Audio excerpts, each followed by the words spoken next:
Okay, Phil here. Today I'm gonna put together this Klon kit. It's from eBay.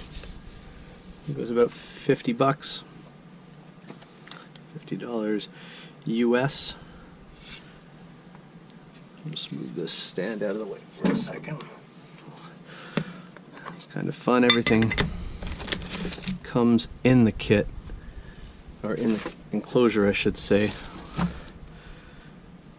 So, enclosure is nice. It's got a little decal on it, copyright infringement, everything. Put that to the side for now.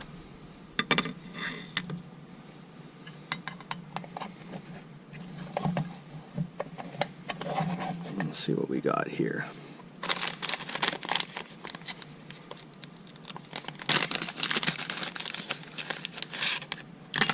Got a board, sizable. Instructions, I guess. We got resistors. We got capacitors and ICs. We got some screws.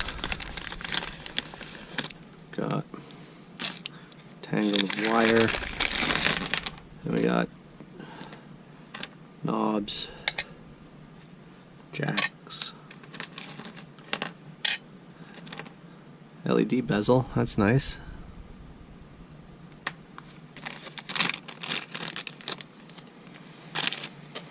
Power jack, that's nice too. We got, battery and an AC jack.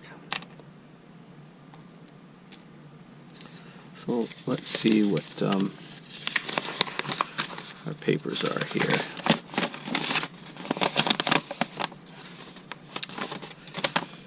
Pretty simple. That's where to hook up the switch. Input, output, power, AC. And what does this say?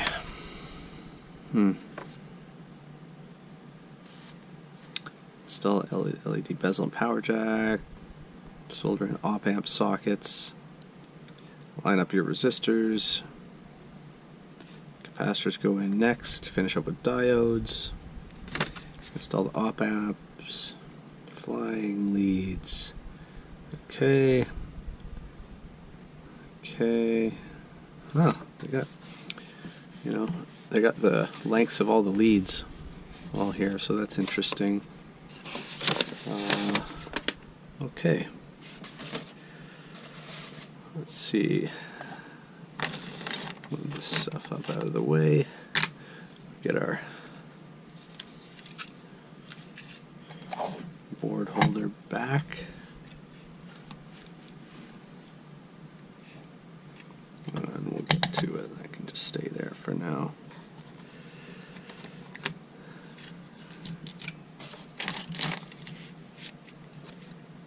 Whew, it's a large one.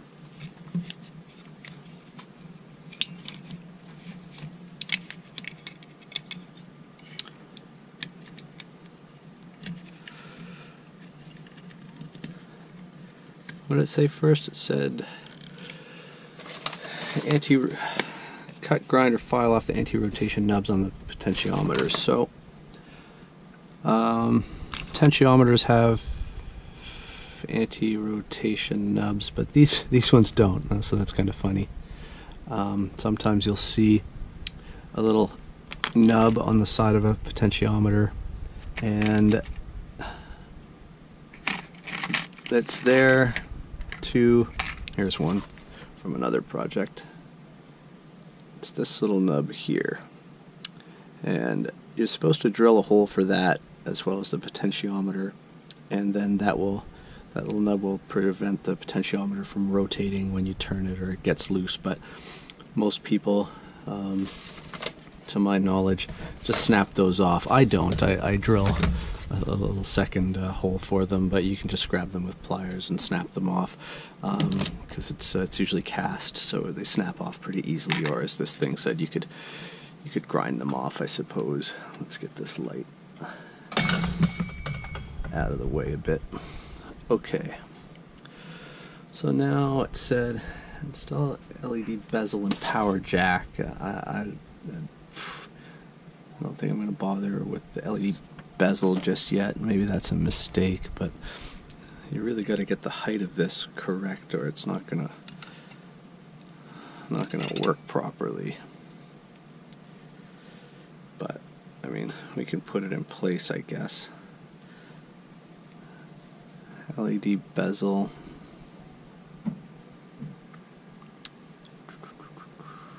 Do we see it here? Doesn't even say. Okay, that's over short lead negative, so it's not marked, but it's saying the LED bezel goes over here in these two, and that goes like that. It says on the instructions here, short lead negative, and the negative goes there. It has the polarity on this diagram rather than on the circuit board. So the trouble with this is I'm not sure how low or high this sits in the enclosure, so I'm kind of hesitant to solder that LED bezel in, because it looks like it's got to be the exact height or it's not going to line up. So contrary to the instructions, I'm going to leave that for now. Then generally I wouldn't install the IC sockets first, because they can block access to other things, but let's see. Solder in op-amp sockets. Recommend bending a pin or two to keep them seated while upside down for soldering, it says, which is a good idea. Normally I'd have a little dish of some sort to put all this stuff in as I'm working with it, but I don't at the moment, so so we're kind of, instructions aren't matching the parts really, because these types of pins are pretty hard to bend on these sockets, but it says bend them. So let's see, there's one there. We'll see if we can bend them. I'm not sure if that'll be the case. I'm afraid they'd snap off. There's one there. And there's one there. So you can see it's pretty tight to some of these other slots. Let's just double check that we got. Yeah, so now I'm going to hold them and see if we can turn it and bend.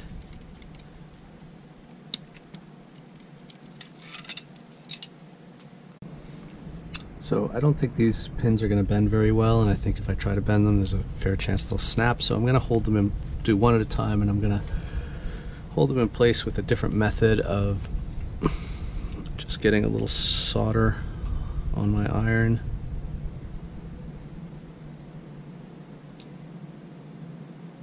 And then just getting a tiny bit onto one pin,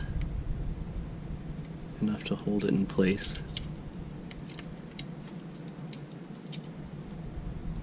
So that's holding one pin in place. Now I should be able to do the other as well without the IC moving, or the IC socket I should say.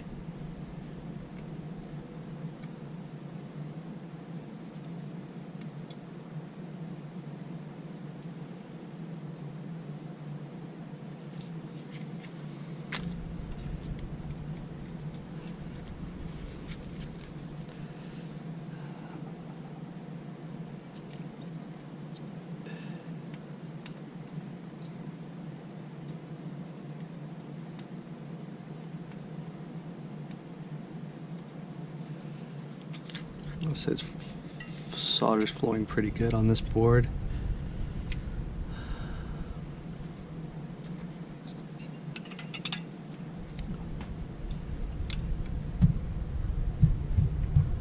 Put the next one in.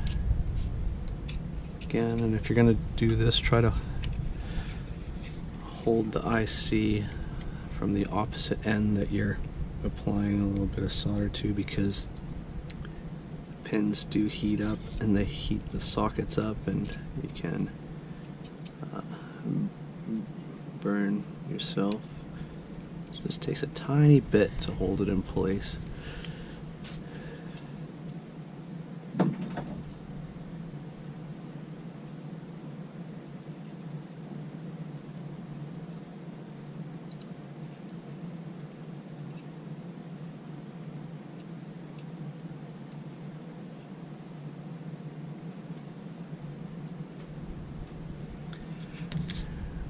There's two.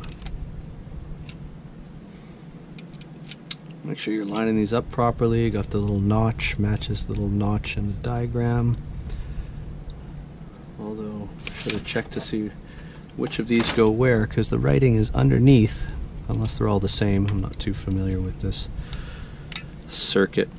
Hopefully they're all the same op amps, and so it won't matter which of these three sockets they go in. This one's being a little tricky. Doesn't want to melt.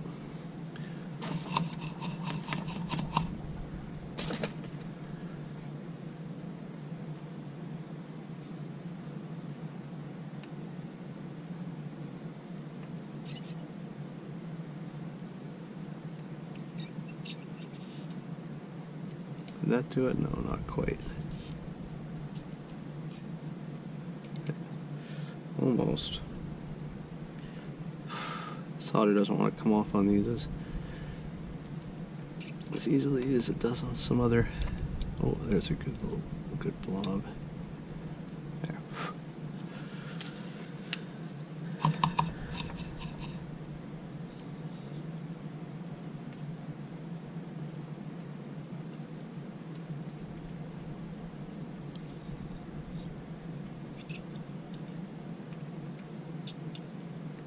I mean, actually it's good. These sockets are, I think, a little higher grade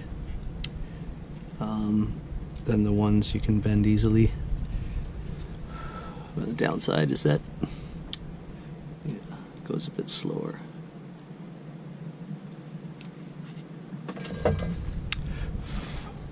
Alright, so I've got the sockets in. Now it says line up your resistors by value and then solder them. So that's you know, it's easy to say that. It's a very quick phrase, but I mean, quite a few resistors here to deal with. Let's see, 47K. I see a 47K.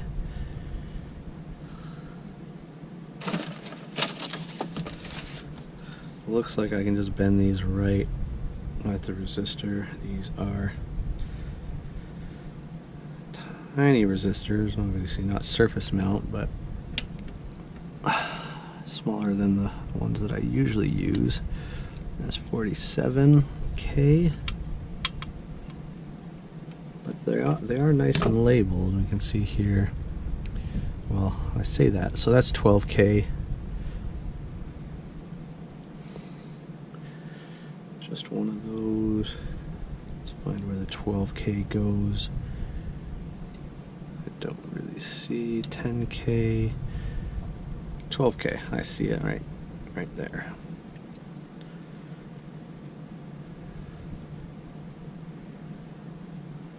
I'm going to stop the camera, I think, while I line all these up. And then, you know, you flare out the leads below so that they stay in place. But this is going to take some time, so I'll get back to you when it's all populated with resistors. Okay, so we've got all the resistors populated, all except one. And that one is a 1K5. 1K5. They had them all labeled which is good because there's a lot of odd values. When you see these 1K5, that means 1.5K really, but they don't use the decimal place, they just use the K sign to save space, I guess. So 1K5, I have an extra, and I've gone through, oh, I see it now. It's tucked in right beside the IC, right in there. Might not be able to see, but that's exactly why you don't necessarily want to populate the IC sockets before lower components, because they can hide them, they can make them hard to access, hard to slot in. You can see I've flared all the edges or all the leads of the resistors out so that they stay put. They're sitting pretty low, which is good and pretty sturdy, so I'll go ahead and I'll solder a couple and then I'll solder them all. It's a lot of resistors on this. Frankly, I'm a bit surprised at the number of components for this pedal. I wasn't, like I said, I'm not familiar with the Klon circuit, so just a bit surprised.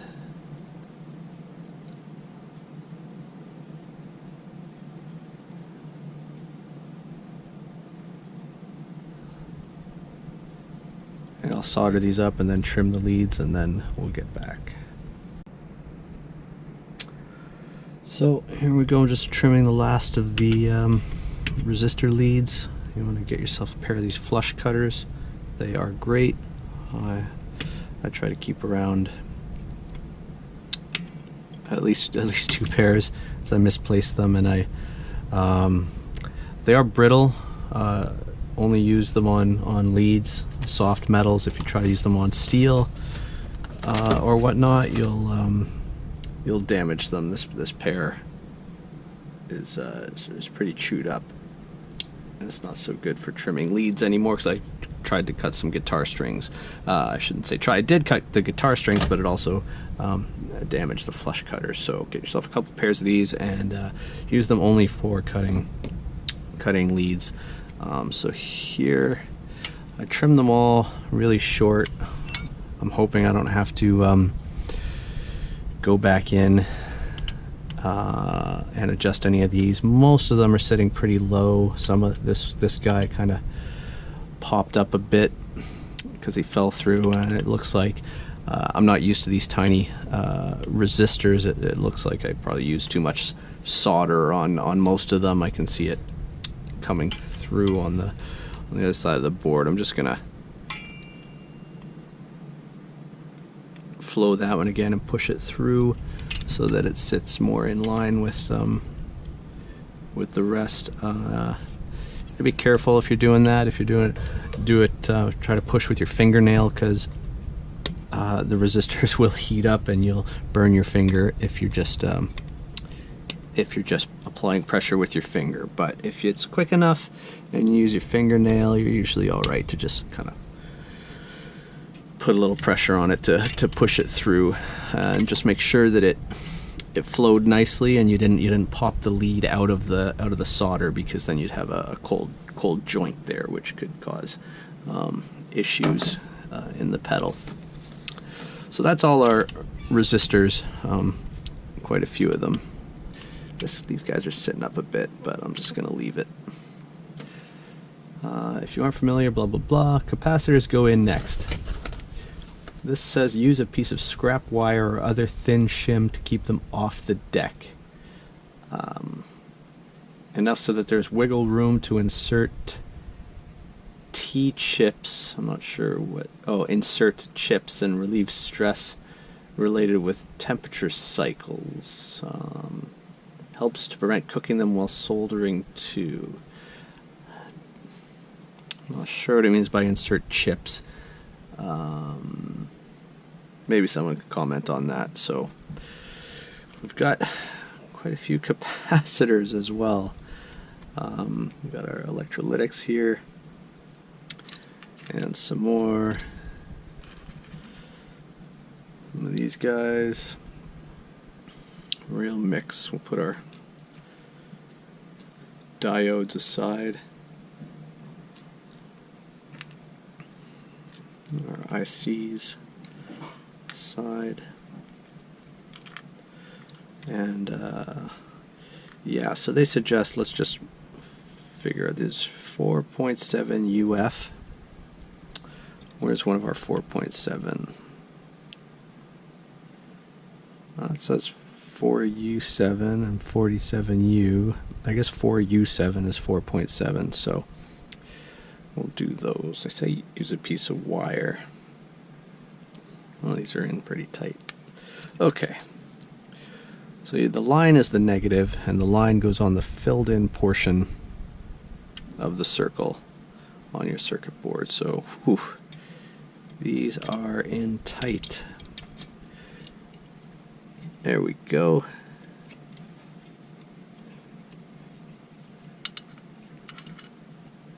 Flare out the leads. So that one's a 1U, and this one's another 4U7. I do not like these papers. They're really holding on.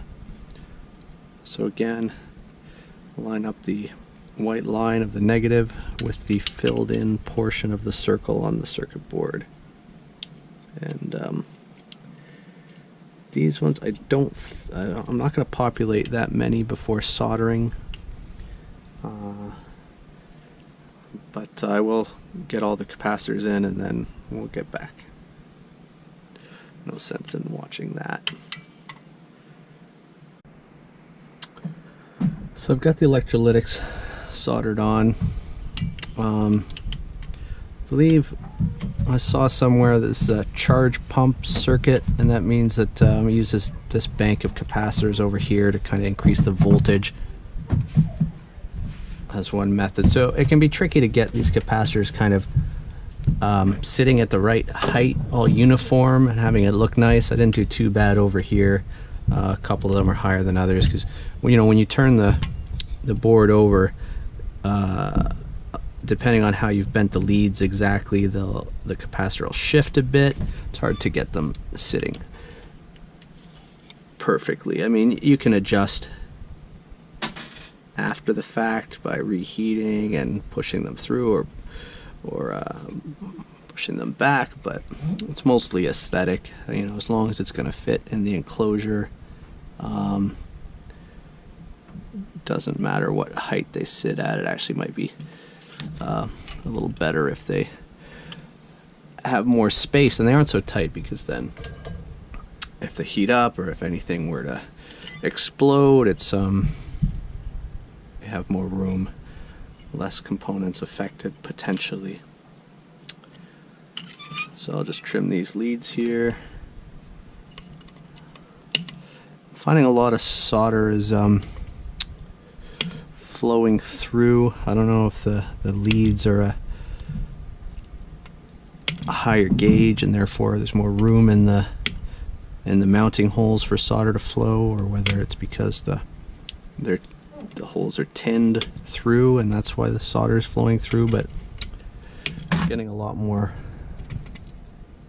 solder flowing into the mounting holes rather than kind of, you know, creating a pool on top. I mean, as long as you get that coverage, it's gonna be fine. If you put too much solder in, you could see you know, a little bubble showing up on the other side of the board around the component leads. Again, if it's not too big, it's not going to make a difference, aside from aesthetics. So there we go. We got our electrolytics in. I'll move on to the ceramics and film capacitors, which I believe are non-polarized, so it doesn't matter which way they go in. I'll populate those next. So now I've got the electrolytics and the film caps. You know, I use a cheat sheet like this for cap codes, capacitor codes.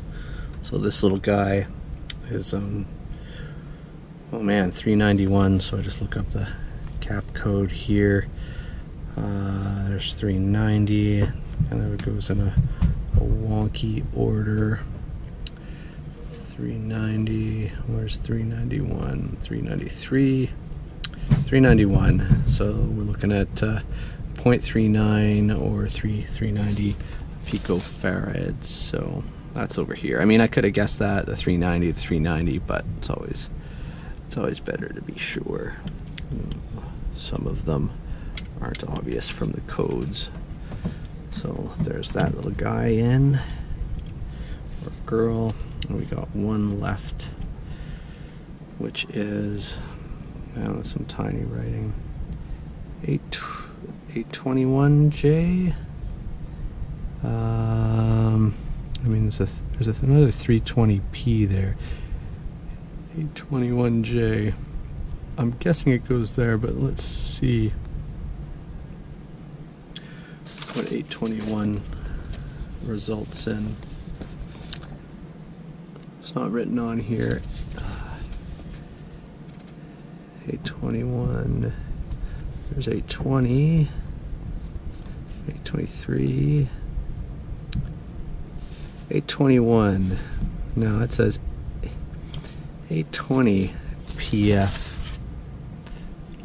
Oh, okay. That's probably 820. It's just the 8 is cut off by the mount hole. So we'll put it there. And I gotta say, these paper tape strip are really strong in this kit. I've never ripped a component lead out taking it out of paper, but it was close. I felt that some of the capacitors might have come loose. I'm just checking to see that other one is not an 8 cutoff. That's 390 anyways, and this is 820, so we're good. They're obviously different values, so we're safe to assume that digit that is cut off is indeed an 8, because that's the last capacitor left, and the other one's 390 rather than 820.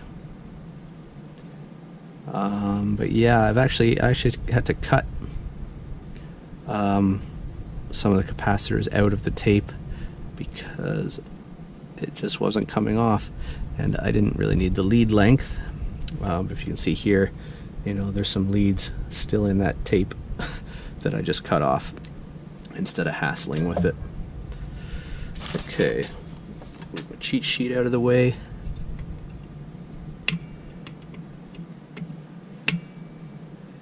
Trim these last leads.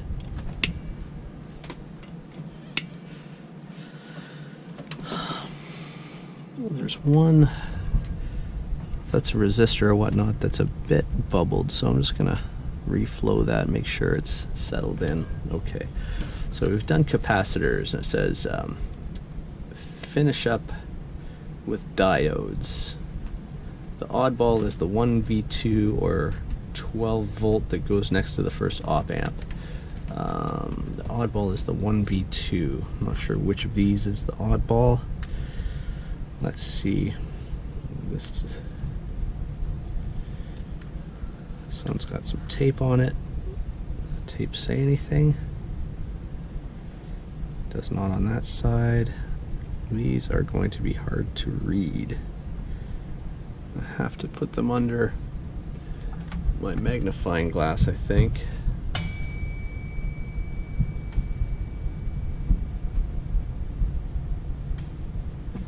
It's hard to read even there. There's a bell on that light, that's what keeps dinging. It's just for storage, but let's try this one.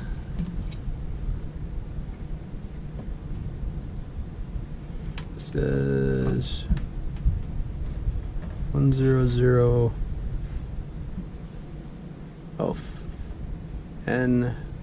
N4001. So okay, we got two 4001s, that makes sense. So I'm going to go ahead and mount these. The line on the, I don't know if you can see that, but the line on the diode matches up with the line on the circuit board printing, and that's how you mount diodes. And in the case of the other ones, you know, that aren't gray and black like this, it's the little black line on the one side matches up with the line on the circuit board. So we've got that 4001. I'll just have a quick look. 4001. That one is 401 as well. Makes sense.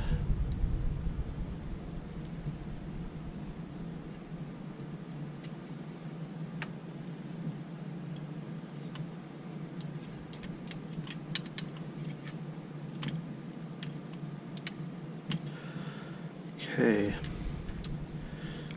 So I guess the odd one out, they mean this one is the only one that's small. These two are relatively large. So I guess they're going to be the GEs up there, since we're running out of components, and then the 12 volt or the 12V goes over there. So I'll go ahead and put those in.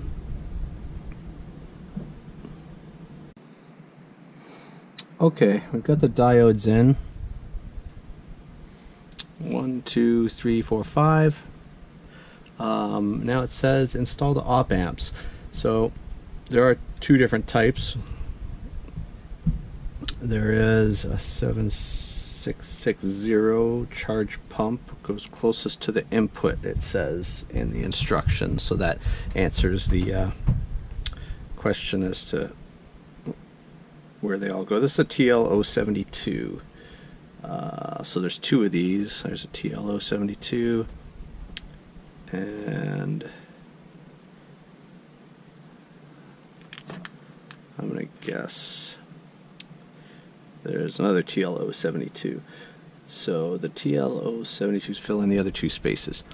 So closest to the input. So we got input there. So this must be the one that goes in the input, and will match the notch in the chip with the notch in the socket. These can be tricky sometimes to get the pins to line up the holes, so just make sure everything's going to go in, and then a little gentle push. You know, I might not want to do this with my hands for the grease, but whatever, I haven't worried too much about that before. You got to bend the legs in usually on these, just with your hands is fine. Not too much, just enough so that they fit in the sockets.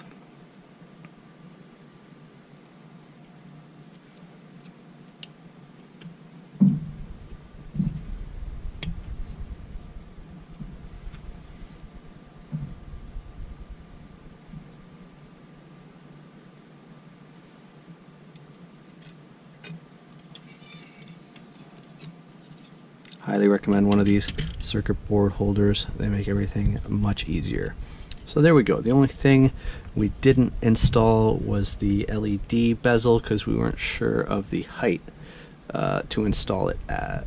What does it say next? It says flying leads, so it's asking us to put leads on. Then it talks about the output jacks. It doesn't say anything about the potentiometers, so I guess we don't install those. No, I'm just kidding. Of course we install those. But where do they go? Are they all the same? That's a 10K. That's a 10K. This is, oh no, that's B104. So I'll look up what that one is. Doesn't say here. Doesn't say in the instructions.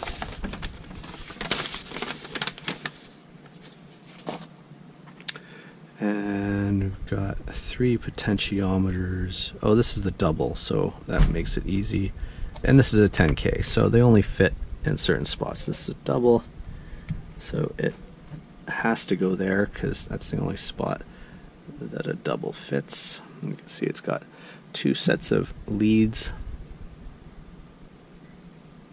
And we've got 6 holes there. It's kind of bent up, so I just got to bend things back into place. then these are usually pretty easy. They just kind of snap in.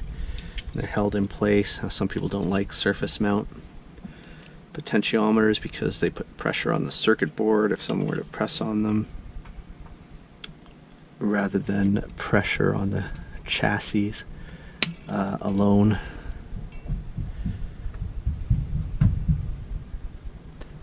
These are going in pretty nicely.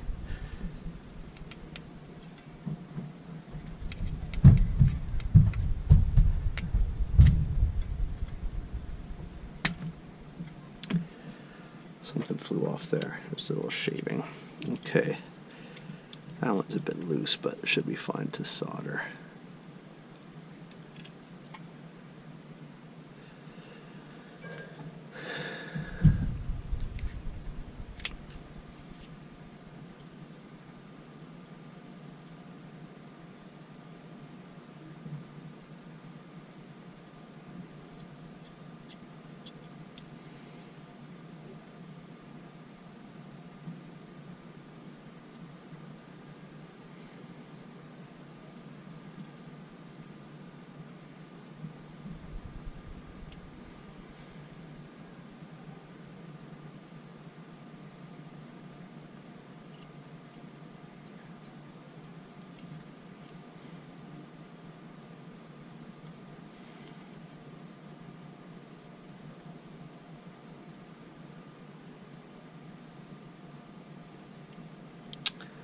And you know what? We'll see if we can just solder there, give them some stability. Hold them in place.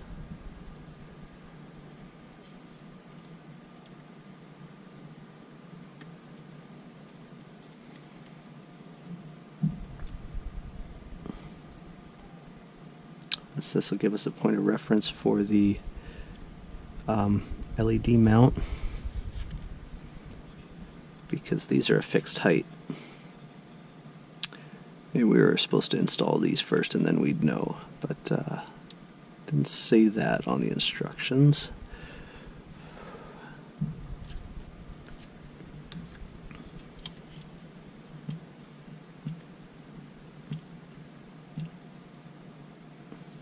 It's looking pretty good.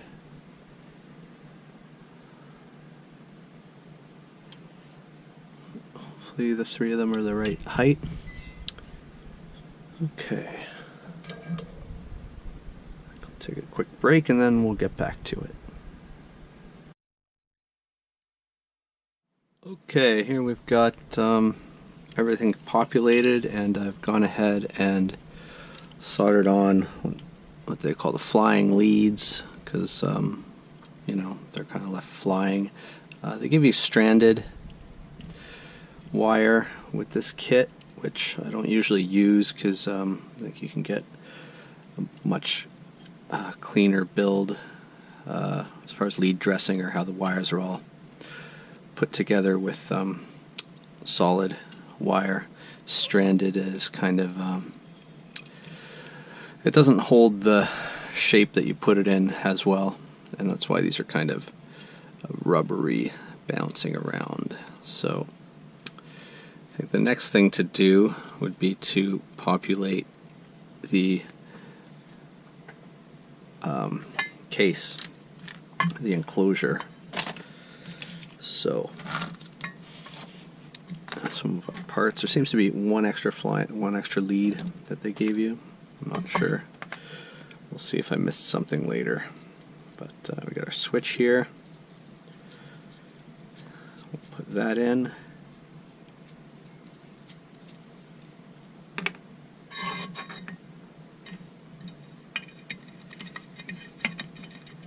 See which way they want it.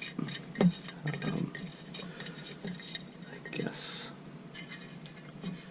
guess that way. According to the diagram, the terminals seem to run parallel to the way the circuit board's going to lay. So we've got that. Okay, we've got our AC jack.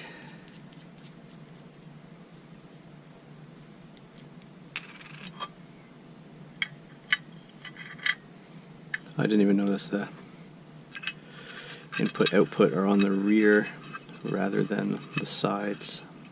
Doesn't matter as long as it fits.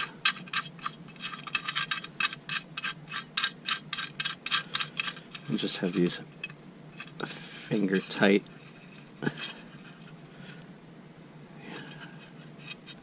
We'll see how tight the whole pedal is.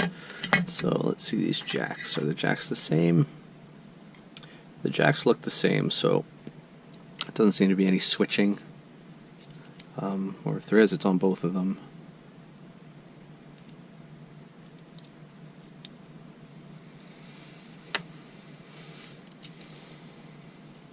Interesting, they've got kind of spikes for grounding. I don't know if you can see that, but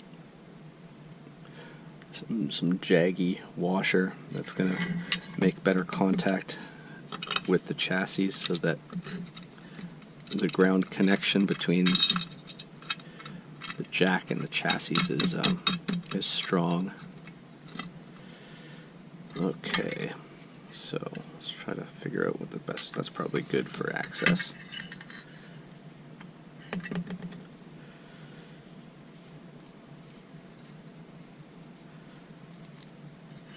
I don't know. Maybe those spikes are just to keep it from rotating. They'll dig in. Not sure. Maybe it's not for ground. Who knows? Okay, and then we've got our LED somewhere, which we've yet to put in. So now we can figure out how high this should go.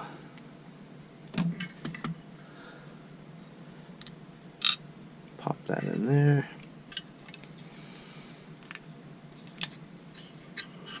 Put the little washer on the back. This one I'll tighten up because that's going to get tricky. So obviously better ways to tighten these than needle nose, but whatever's at hand.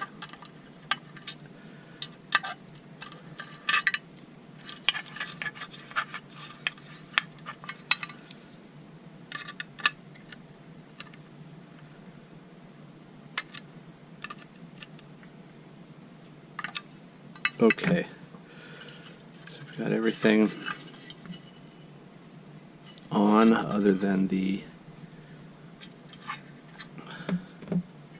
potentiometers that are mounted to the board. And I'll go ahead and tighten things up a bit just because it's looking like access might be a little tricky.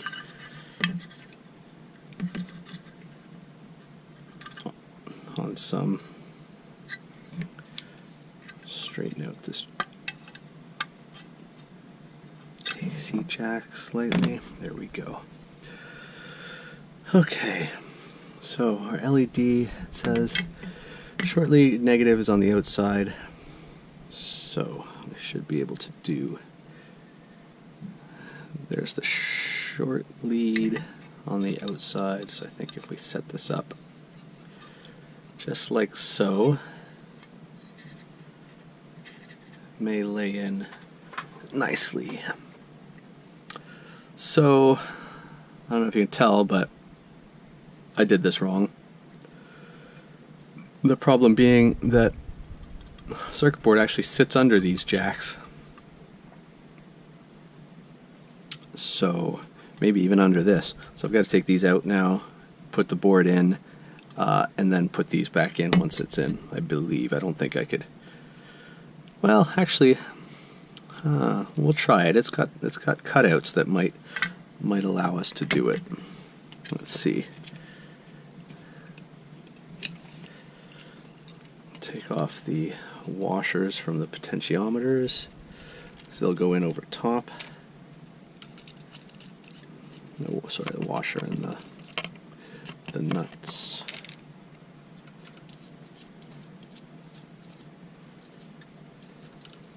I've left all the leads long. I'll trim them as we go. Oh, interesting. So It actually sits, no. Okay, well, I screwed this up royally then. It's looking like it sits the other way around, which means these potentiometers are in backwards. Funny stuff. I assumed that the whole board would sit like this in the enclosure, which was the wrong assumption to make. It sits like this. So I've got to desolder these pots and then reverse them. Everything else should be fine about that mistake then. Okay, well, I've reversed the potentiometers, desoldered them, using mostly a solder sucker. I do have a wick somewhere, but I couldn't find it, and I might not have used it anyways. So, I'm not going to say that was easy. It was actually terrible.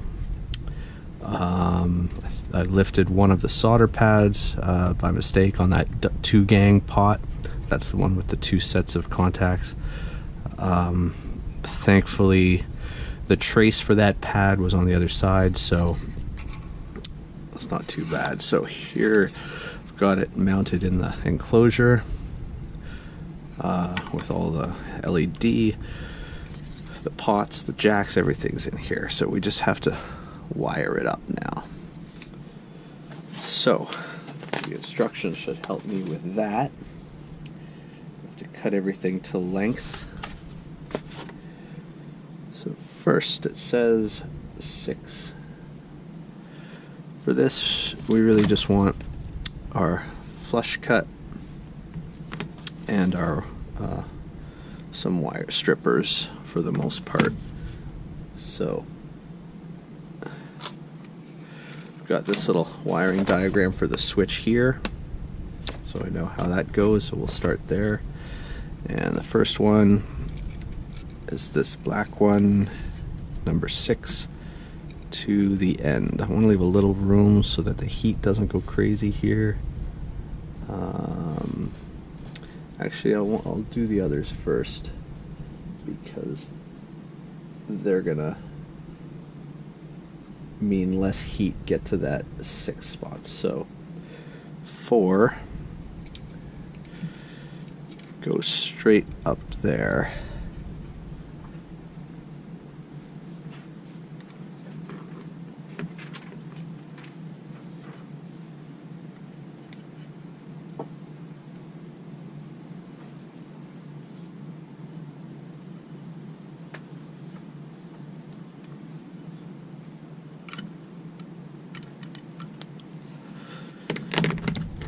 This is where the stranded wire is a bit of a pain, because it was tinned previously and now it won't be tinned.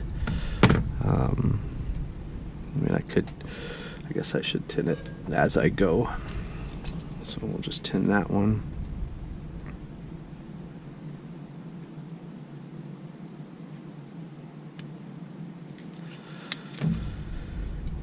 These switches can get pretty hot as you're trying to solder, so be careful. They will eventually melt.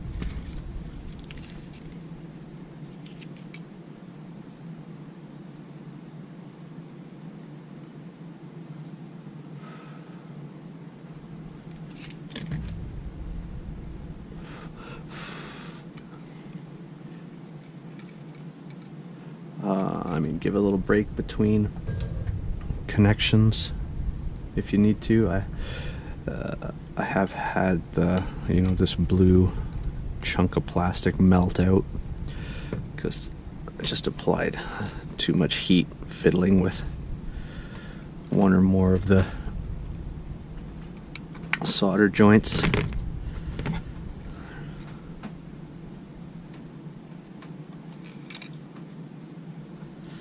Got a little bit of lead hanging off there. I'll just snip it.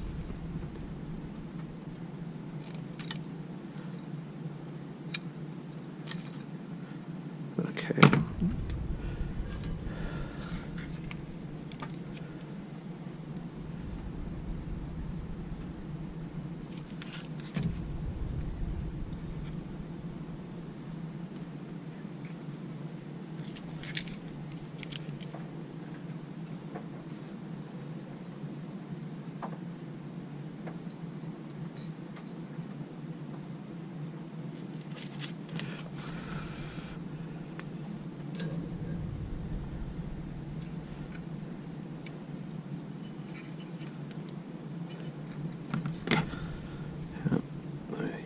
this instead of the flush cutters because it seems to be doing a better job of getting all the strands.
These jacks, the switch terminals are pretty close, so sometimes you'll have to trim the lead after you solder.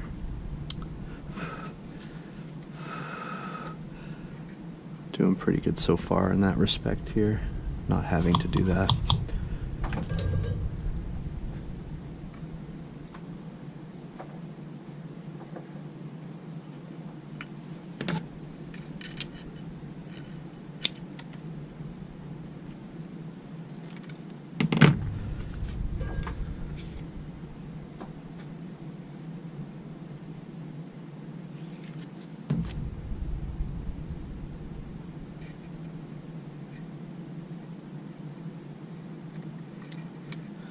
The diagram here was in black and white, so I'm not quite sure which leads they wanted red and which they wanted white, so I just took a guess for the whites. I mean, whites are usually signal, or I shouldn't say that, red is for your positive voltage, black is for your ground, and here they gave us some white wire, so I assume that white was for the signal. Now I don't know this circuit all that well, so I just had to guess at which connections were signals versus power.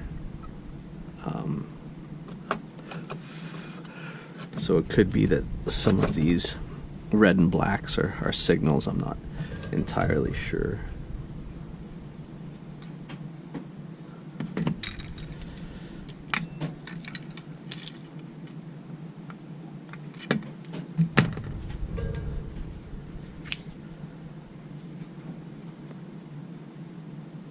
Again, these braided lines are creating kind of some flowing loops rather than the straight lead dressing I'm used to with solid wire.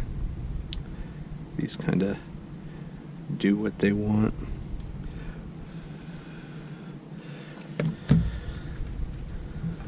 Alright, well, that's the switch wired according to the instructions. I'm going to go ahead and wire the rest of this, and then I'll show you the finished. So here we have the finished pedal. Wiring came up pretty clean. You get these loop-de-loop things with stranded, as I mentioned. I tested it out. It does work.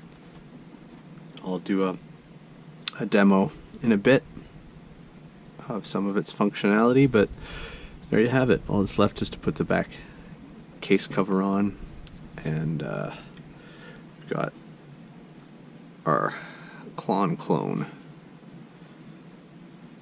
for about $50 US